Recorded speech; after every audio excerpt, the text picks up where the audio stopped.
All right, now I'd like to welcome to the show Avik Roy, Executive Director of the Foundation for Research on Equal Opportunity. Welcome to Free the Economy, Avik. Hi, Richard. How are you? Thanks for having me. Oh, I'm doing great. Now, just to start with, can you give us a real quick overview on Freeop as an organization? What's your mission? Why are you guys so important? Well, I don't know. It's up to other people to decide whether we're so important, but I'm obviously biased enough to feel like what we're doing is worthwhile. And I'm the co-founder and president of the Foundation for Research on Equal Opportunity, which I co-founded in 2016. And the whole idea behind Freeop, as we call it, FREOPP.org is our website and our Twitter and everything else, is that there's this narrative on the left and increasingly on the right that that free markets and individual liberty are not good for all Americans. They're only good for elites. And the opposite is true. In fact, the biggest driver of social mobility, of lifting people out of poverty, of economic equality is freedom. Always has been, is today, has been ever since it was invented. And so the whole idea of Freeop is to look at we've looked at the last 30, 40 years of the efforts in the liberty movement to advance the cause of individual and economic freedom, and where have we failed?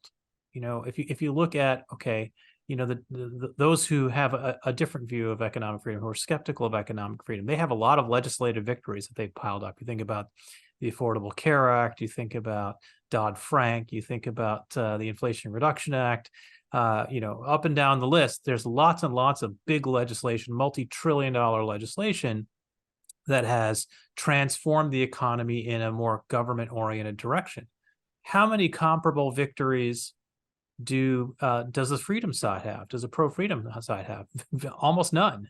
Nothing, certainly on the scale of the Affordable Care Act or the Inflation Reduction Act in terms of reducing spending by trillions of dollars or liberating giant sectors of the economy like the healthcare sector. And a big part of why is that we have not tried to build super majorities for ideas. To get things through the Senate, you have to get 60 votes, as we know, at least certainly most things, not tax policy maybe, but most things other than tax policy. Regulations, certainly you can do a little bit of that through the executive branch, but the statutory authority for those regulations really matters. So laws passed by Congress still matter. And so you have to get both Democrats and Republicans and broad public support if you want to do things like reform entitlements, reform welfare, reform some of the other big challenges that we have in this country. And we thought that we're not going the old way of doing things in the think tank world was, and CEI is not this kind of think tank, but for a lot of think tanks, it's like you're a Democratic think tank or you're a Republican think tank, and you just wait for your team to win that election and you hope that some of your ideas get through. Yeah. But that doesn't work for the biggest problems and biggest challenges that we face, where we really need 60 votes in the Senate. So the whole idea of Freeop is to say, first of all, can we come up with, from a pure mission standpoint, how do we show that freedom is the thing that can actually drive more social mobility, that can help every American succeed? And secondly, how do you build a politics in which our movement is attracting people from both parties, people from all over the political spectrum who want every American to succeed, who believe in equal opportunity as a great American principle, and want to see how freedom can help advance that mission? Well, that's excellent. And so to get into what we are like, I think we're more worried about at the moment. You said, we want to appeal to both people on the left and the right and make the case for freedom over government control. I feel like even just this week, there seems to be in the news the question that there's this split between sort of free market warriors and then some of our friends on the right who would call themselves populists or nationalists, groups of people who had probably in previous years been on the same side of most of these issues, that there's been this sort of like unraveling there in on some topics. And so you have some people who identify as on the right promoting more government control of the economy, on topics like antitrust enforcement or trade policy or corporate governance. And so you've got some conservatives now that seem like they have more in common with Elizabeth Warren than with Milton Friedman. And and my real question is, so some people have said this was about the time, maybe about the time Freeop was founded, about the time Trump became really popular, in the 2016 campaign. What do you think is the source of this? Like, why have we, if we accept to some degree that these are people who were on the same side before, maybe during like the Reagan era and the Reagan coalition, and they're not so much on the same side now. What's changed? Well, we could spend a whole hour on that topic. I mean, it's coalitions and political movements. There's a lot to talk about there. In fact, people have literally written books about it. I think it's important to do a bit of taxonomy in terms of what we might call the illiberal or post-liberal right and where they come from. So, as you kind of implied with your question, there may have been a degree to which some of these individuals were part of the old conservative movement and just maybe sublimated into the broader Bill Buckley, Goldwater, Reagan type stuff. There may have been others who were basically conservative Democrats, Southern Democrats, in the 20th century, who were, you might say, culturally conservative, and in some cases that means more than merely family values. That may mean things like racial segregation in the South when preserving the institutions that surround the Southern democratic politics. But people who were very skeptical of federal involvement in the economy, sometimes for the same reasons, but sometimes out of a more free market philosophy. So the Southern Democratic, I mean, to a degree, I think what you see with the national conservative movement or the post-liberal right is you see a lot of those Southern Democrats coming back to the fore, people who have more economically liberal views, but or left-wing views, but socially right-wing views. That's one key element of it. But there's a degree to which there's a range, right? So there are people like Orrin Cass who focus relatively more on economic policy. So they're more, economically interventionist. They're very skeptical of free trade. They believe in regulating and subsidizing the economy much more than it is today. They want to strengthen labor unions, but they don't consider themselves leftists because they're not where the left is on immigration policy and things like that, for example. They might be more sort of mainstream center right on those questions. And then there are others for whom the immigration and race issues are much more salient, much more top of mind, and the economic issues are relatively secondary. But they have kind of gone along with I never really, if you're a true cultural conservative and markets and economics really never mattered to you in the first place, in the pre-Cold War or during the Cold War, pre the fall of the Berlin Wall conservative movement, the social conservatives were part of this broader fusionist or Reaganite coalition, and there are people within the cultural conservative world who never really had much of an attachment to free market economics, and to the degree that the nationalists or liberals resonate with them more, then you're seeing some of those cultural conservatives go in that direction. Of course, not all. Plenty of cultural conservatives remain Reaganites or fusionists in character or classical liberals, but those are some of the elements. And then I think one thing that's really important to acknowledge or recognize is that there are out and out racists, out and out white nationalists who are part of this constellation of groups and organizations and individuals who represent the illiberal right. And those who want the illiberal right to be a bigger movement are trying their best to minimize the role of white nationalism and out racism in their movement. But I don't think it can be so easily ignored.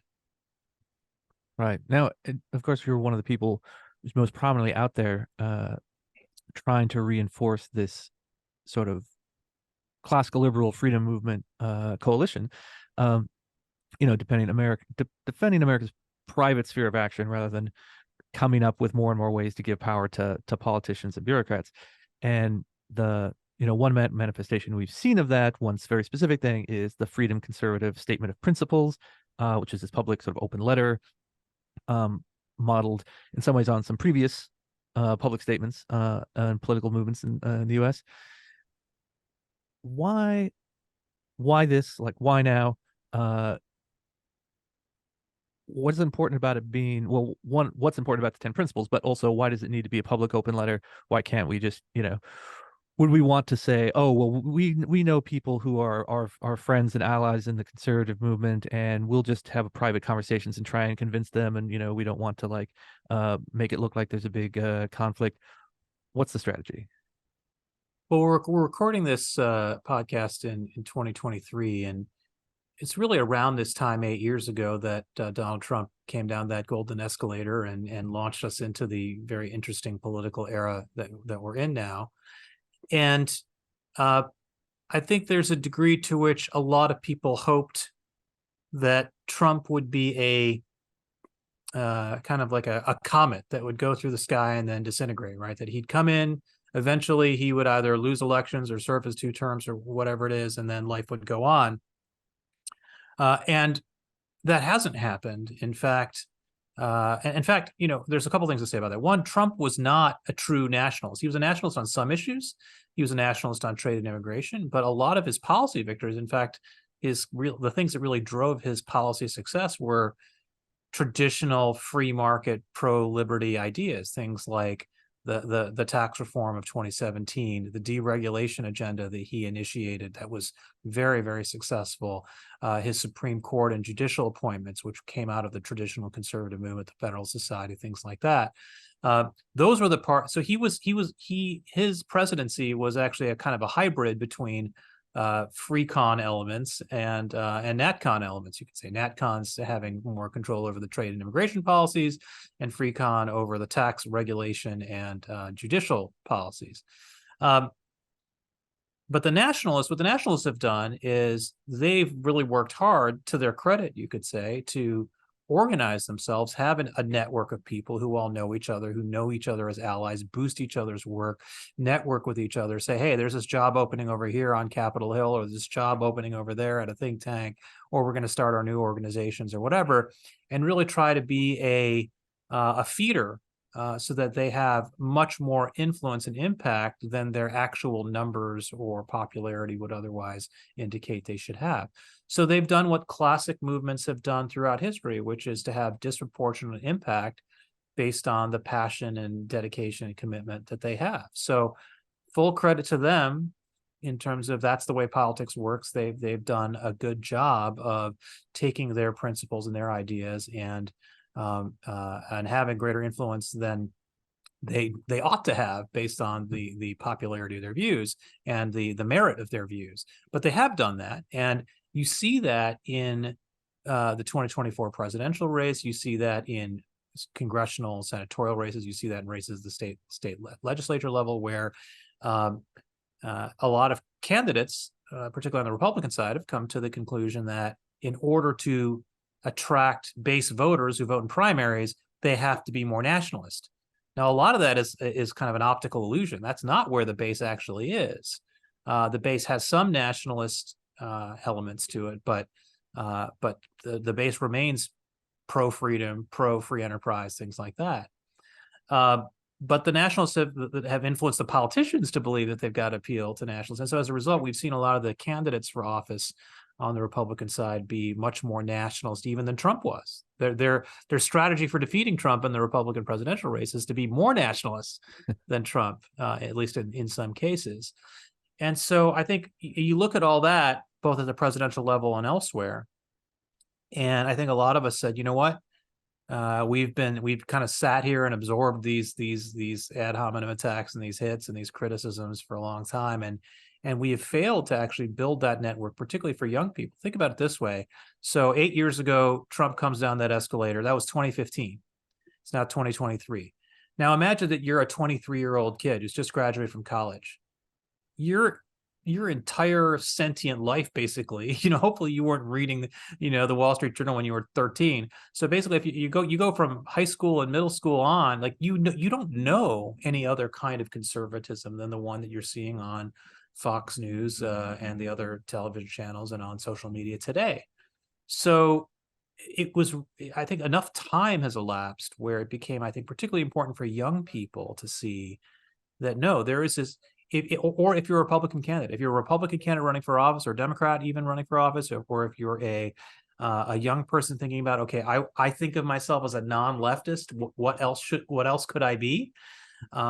It was very important for us to show that being pro-liberty, pro-freedom was still a viable option, and that if you are someone who wants to get active in politics or active in political movements, and you see or feel that you're on the right rather than the left, or you're pro-freedom, and you're skeptical of some of the things that the left is doing, that national conservatism is not the only option.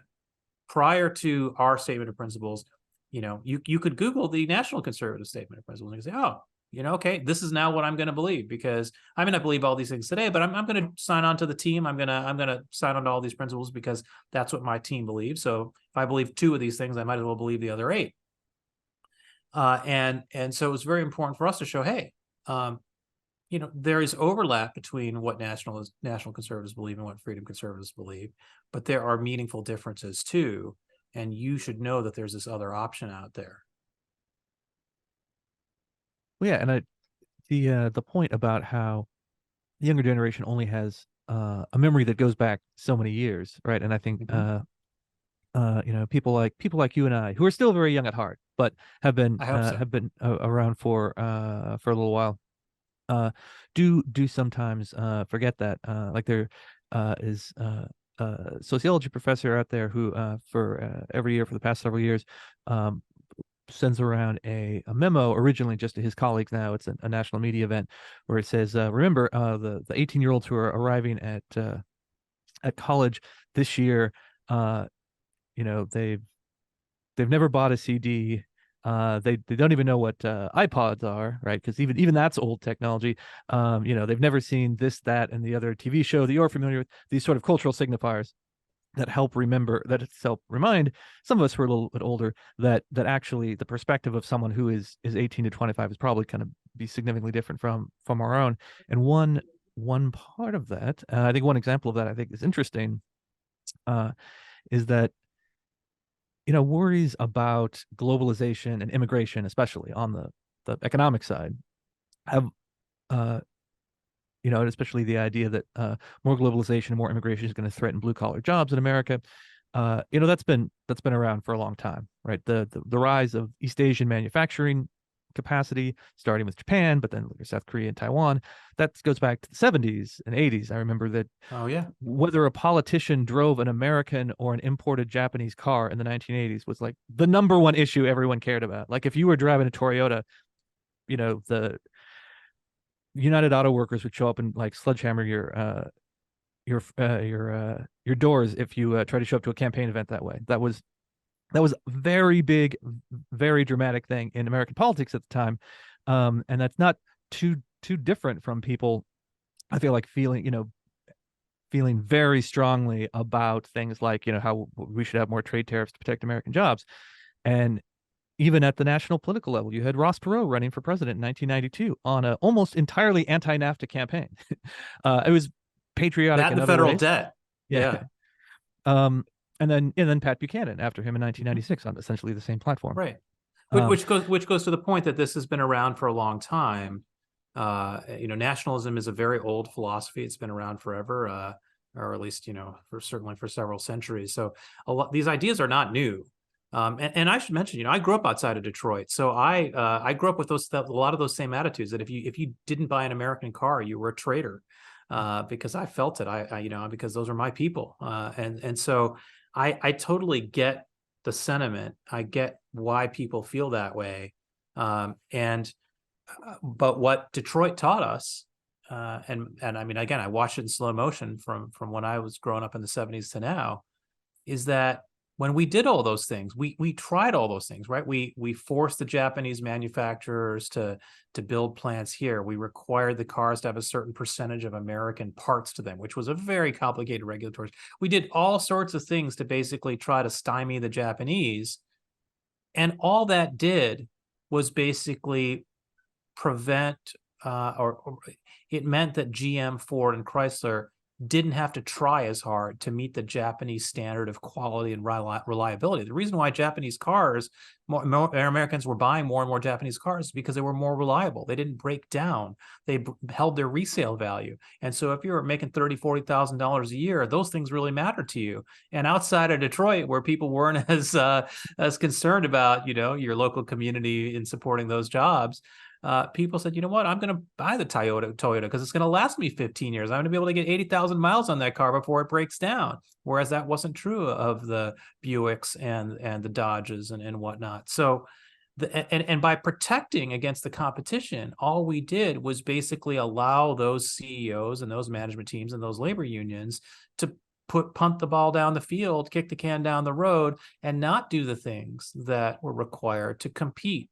on a global scale. So that the tariffs and the protectionism actually prevented the U.S. industry from reforming in ways that would have made it more globally competitive sooner and led ultimately to the bankruptcy of GM and Chrysler.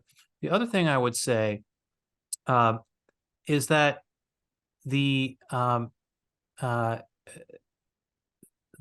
challenge with these trade policies is that Japan also ultimately didn't take over the world, right? Everyone thought in 1989 that Japan was going to take over and become the #1 economy. They didn't. We're seeing that now with China. So everyone's terrified of China. And look, it's very important to take China seriously as a competitor, as someone who acts dishonestly about trade, tries to steal our IP, often successfully, hacks into our databases, does all sorts of things to compete unfairly. And yet China, we should have enough confidence in our principles to recognize that China cannot run a centrally planned economy and defeat the United States so long as we don't do the same. And that's, I think, where those of us who believe in free trade, where we failed is, I think, NAFTA passed, World Trade Organization, some of the other big trade agreements, and we're like, hey, these are triumphs for free markets. And what we failed to do two things. The first thing we failed to do is that we failed to reform our regulations so that our workers and our industries and our factories could compete in the world economy. We basically said, you know what, we got free trade. We're not going to work hard enough to deregulate things. We're just not going to worry about that. And so we lost market share to competitors elsewhere because we didn't work hard enough to make our own industries competitive in a global market. So that was one thing where I think the pro-freedom side failed. The other thing we didn't do, which is maybe less libertarian in orientation, but it's something we should have certainly understood from a free market or practical politics point of view, is that the challenge with free trade in general, and I think everyone who's pro-free trade or against it, I think, would agree with this, is that the benefits are distributed and the downsides are concentrated, right? So if you do work at that plant that closes down because of global competition, the overall American consumer might be a little better off because the cars that they can buy and things like that are still of high quality, but the jobs in that community could be devastated. And the community, particularly if it's a smaller city or a smaller town where that one factory employed a significant percentage of the workers, this destruction to that community can be pretty significant and real. And so the human cost is something that trade agreements in theory tried to address. There are all these trade adjustment agreements that would accompany free trade agreements, but they were basically payoffs to labor unions. They didn't actually really try seriously to address the problem of concentrated downside. So that's just trade. I mean, the nationalist movement is a lot more about immigration than it is trade. But all this to say that the nationalist philosophy has been around for a long time. There are fair criticisms to make about the blind spots that the pro-liberty movement have made.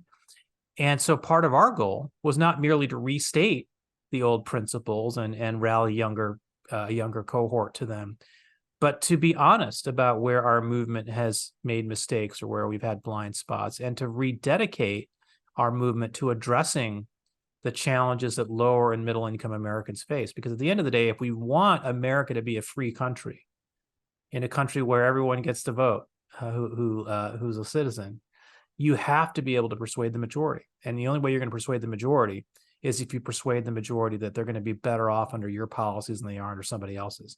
That's what Reagan did, and that's why he won 49 states and 60% of the popular vote. And that's what we need to do if we want America to be more free in the future than it is today. Exactly. And that the point you made about domestic industry actually getting weaker because of protectionism, I think is a really important one. I mean, the analogy that sort of pops into my head is that that it's like saying, well, we've got, like we are the Wildcats. We're a high school football team. And over there, those guys are the Blue Jays. We want to beat the Blue Jays. But we figure that, they don't always play fair and we don't like that. So as a result, you all don't have to practice anymore. Don't practice, take it easy, and we're going to lobby to get an extra 10 points on every game instead. So we'll just get our free 10 points. We'll win most of the games, and then you guys don't hustle, don't practice. That's our strategy, and I don't think that's a good, international economic strategy. The analogy it just doesn't work. It doesn't work. I mean, and it not only does it not work in the sense of, GM and Ford and Chrysler are not competing with the Japanese or eventually the Koreans when they came in, but there's also the rest of the world market, right? And say in Europe, they don't care about that, right? So, though they have European car brands, at least in Germany, but, the point is like the rest of the world is not going to defend American car companies over Asian car companies. And so, while you're sitting there not competing on quality and reliability and resale value in the United States, in the rest of those markets, the other guys are beating your pants off. And so they get more market share, they get more economies of scale, they can invest more in R&D. I remember there was a point before the collapse of the big three when Toyota spent more on R&D than the big three had profit, because Toyota was so much more profitable than these other companies and the big three, the American companies, that their R&D investment was bigger than their net income. So that meant that the gap could get wider and wider every year because Toyota could spend more money investing in how to make their cars even better and more reliable and more quality oriented and with better resale value. And it was just, it's kind of like, the federal debt today where we don't do anything, we're going broke. And it's just, it's one of these train wrecks you could see from decades away. And we just didn't do anything about it. But again, I want to emphasize that while trade policy is of great interest to many of us and is certainly part of the equation here, I think it's really important to understand that for many of the nationalists, it's immigration and racial politics which are bigger drivers of what animates their movement. Well, and I think again, when you look at the outcomes of some of these policies, whether you grant that they're well intended or not. I mean, some people would say, well, I don't even think they're well intended, but assuming for the sake of conversation, they were well intended. We ultimately have to look at policy and changes in the law and see, well, do they give us the outcomes we want? And I think that there is a lot of sort of empathizing and social signaling that comes with some of these policies. This is, well, we want to help working class Americans. We want to, we don't want those rich men north of Richmond to make all the policies. We want to help the poor struggling people and in our fellow Americans, which obviously we do. Right. But that sentiment on its own is not an effective policy. Well, but this is where the statement of principles, I think, made some really important additions or departures or evolutions from the Sharon Statement from 1960, which Bill Buckley was signed at Bill Buckley's home in Connecticut by many people who went on to lead the 20th century conservative movement. Where there are several areas where we wanted to take a step forward from the Sharon Statement. Three areas in particular I'd highlight. So if any of your listeners go to freedomconservatism.org and click on the link to the statement of principles, most of it will seem pretty, unsurprising for those of us who've been involved in this world and who follow these principles and support them. But there's three areas in the document where we use the phrase "we commit," and I think those three areas are the areas that most define where we see the challenges of today as different from the challenges of 1979 or 1960. The first is the rising cost of living. So the cost of living in America has become very high, particularly when it comes to the cost of healthcare and housing and childcare, areas where the cost of living has gone up. Why? Because of subsidies and regulation, not because of free markets. And this is where one thing the nationalists get wrong. They're right to be concerned about the cost of living. They're right to be concerned that working people are falling behind, but their policies would make the problem worse, not better. It's actually free markets by reforming those regulations and subsidies and increasing competition and innovation, where you can actually decrease the cost of living in healthcare and housing and other areas. So that's one area. We commit to reducing the cost of living using freedom. The second thing we talk about is we commit to a constructive agenda for reducing the federal debt in a pro-freedom way, which is incredibly important. So the nationalists basically argue that the federal debt doesn't matter and that this is just one of these things that elites talk about but doesn't affect working people. I promise you that wealthy people will be just fine in an environment where there's hyperinflation. They'll be the ones who have assets they can park in other parts of the world and in Bitcoin and other things where they're going to be protected. It's ordinary people who don't have those tools who are going to be destroyed if there's massive inflation, just as a massive inflation harms people in Turkey and Argentina and other countries like that. So, reducing the federal debt is really, really important to the fortunes of ordinary people. Then the third thing that we talk about as a commitment is we commit to deploying the tools of freedom and free enterprise and liberty to the problem of the persistent inequality of opportunity for those who descend from the system of slavery and segregation. So, a lot of people ask us about this. They say, well, you say in your statement of principles that you're against discrimination for or against any group of people. And we just say, yeah, we're against it. We're against affirmative action, for example. We see that as contrary to the principles of equal liberty under the law, equal justice under the law, equal treatment under the law. And then some people say, well, if you say that, how can you be for any policy that increases racial equality? Doesn't that require you to discriminate for Black people? And we're like, no, it doesn't require you to discriminate in favor of Black people. It requires you to eliminate the thicket of rules that have been around for a long time that perpetuate the discrimination against Black people. To give one very obvious example, the way we assign where people go to school, which is basically de facto the product of a segregated system, where we were very happy to say, hey, you Black people, you can only live in this poor neighborhood over here, and you can only go to the school in that neighborhood. The rest of us will go to this other school where everything is much nicer. That we still have that system. Segregation is formally outlawed, but the system in which where you go to school is still the same. In the states where we now have universal education savings accounts where people can choose how to educate their kids and they get the same amount of dollars wherever they live, like in Arizona, that's a tremendous pro-racial equality improvement. But it's one that doesn't discriminate against or for anyone on the basis of their race. It just says you get to go educate your kids as a parent however you want, having the same dollars as everybody else. It's a truly fair and equal system. So that's just one example of many I could give.